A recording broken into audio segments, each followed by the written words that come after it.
যে আপনি তো ছুঁচুতা নিয়ে কাজ করতেন। প্রথম যখন এই ছোট্ট টেবিলটা নিয়ে রাস্তায় বসলেন তখন লোকে কি বলবে এই ভয়টা কি মনে আসেনি? আমার প্রচুর জিনিস নষ্ট হয়েছে, কাস্টমার নেই, দিনের পর দিন বসে থেকেছি। যদি তোমরা এই ভিডিওটা বেশি করে শেয়ার করো এবং দিদিকে যদি ভাইরাল করো, তাহলে এ থেকে যেটা আর্নিং হবে ফেসবুক লাইভ করে সেটা দেখাবো এবং দিদিকে সেই পয়সা দিয়ে যাবো কাঁচামাল কেনার জন্য।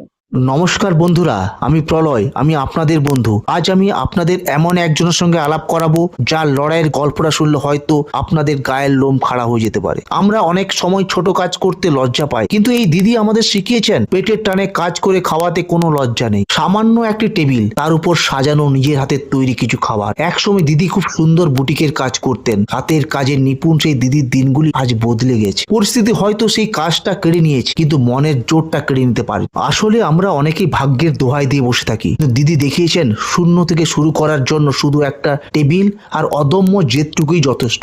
মানুষের চোখের অবহেলা দিদিকে দমাতে পারেনি, কারণ তিনি জানেন পরিশ্রমের অন্ন কখনো ছোট হয় না। নমস্কার দিদি। দিদি কি নাম আপনার? আমার নাম পাপিয়া। দিদি, এই যে আপনি রাস্তার ধারে ছোট্ট টেবিল নিয়ে লড়াই করছেন, এর পেছনের গল্পটা ঠিক কি? হ্যাঁ, আমি আগে একটা আমার বুটিক ছিল। তারপর সে করোনার সময় সেটা হয়েছে। করোনাতে তো সকলেরই অনেক কিছু ফল্ট হয়েছে, আমারও হয়েছে। তো তারপর আমি ব্যবসাটা চালু আর রাখতে পারিনি, আস্তে আস্তে উঠে গেছিল। তারপর আমি একটা বুটিক এতে কাজ করতাম। তো ওই দোকানটায় আমাকে সকাল 10টা থেকে রাত্রি 9টা অবধি থাকতে হতো। মা আছে আর আমি আর দিদি মায়ের বয়স কত? আমার মায়ের 80 বছর। যার জন্য আমি আস্তে আস্তে এই জায়গায় এলাম। যে আপনি তো ছুঁচুতা নিয়ে কাজ করতেন। প্রথম যখন এই ছোট্ট টেবিলটা নিয়ে রাস্তায় বসলেন তখন লোকে কি বলবে এই ভয়টা কি মনে আসেনি? তখন তো মনে হয়েছিল খুবই কঠিন, পারবো কিনা জানি না। তো যতই হোক, অনেকেই আমাকে খুব সাপোর্ট করেছে। তারা এসে আমাকে বললো যে না, নিশ্চয়ই পারবে, তুমি এতটা যখন সাহস দেখাতে পেরেছো এই বয়সে এসে, তুমি পারবে, আস্তে আস্তে চেষ্টা করো, এটা অভ্যেস হয়ে যাবে। না, মানুষের সাপোর্ট ভালো পাচ্ছি, কাস্টমাররাও খুব ভালো। তারা আসে, তাদের বিশেষ করে তাদের সমোসা চাট খুব পছন্দ।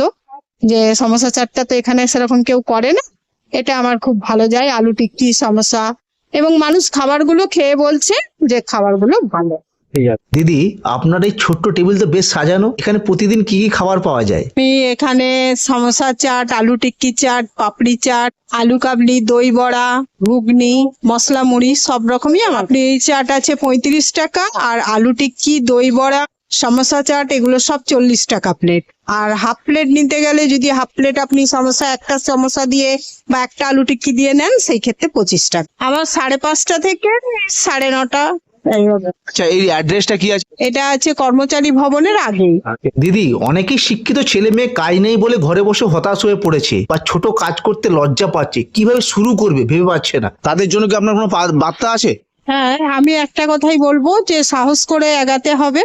হ্যাঁ, একটু প্রথমে কষ্ট হবে, কারণ প্রথমটায় আমার প্রচুর জিনিস নষ্ট হয়েছে, কাস্টমার নেই, দিনের পর দিন বসে থেকেছি, নিয়ে গিয়ে কাউকে খাইয়েছি, কিছুটা ফেলেছি। কিন্তু আস্তে আস্তে কাস্টমার যদি টেস্ট হয়, খাবারের কোয়ালিটি ভালো হয়, নিশ্চয়ই আস্তে আস্তে দাঁড়িয়ে। বন্ধুরা, দিদি আজ আমাদের একটা বড় কথা শেখালেন। অভাবের চেয়ে স্বভাব বড়, আর অলস্যের চেয়ে আত্মসম্মান অনেক বেশি দামি। আমরা সামান্য বিপদে ভেঙে পড়ি, কিন্তু এই দিদি দেখালেন শূন্য থেকে কিভাবে মাথা উঁচু করে লড়াই করা যায়। আপনারা এই রাস্তা দিয়ে গেলে অবশ্যই দিদির হাতের তৈরি খাবার খেয়ে ওনার পাশে দাঁড়াবেন। আপনাদের একটু ভালোবাসাই হবে ওনার আগামীকালের সাহায্য।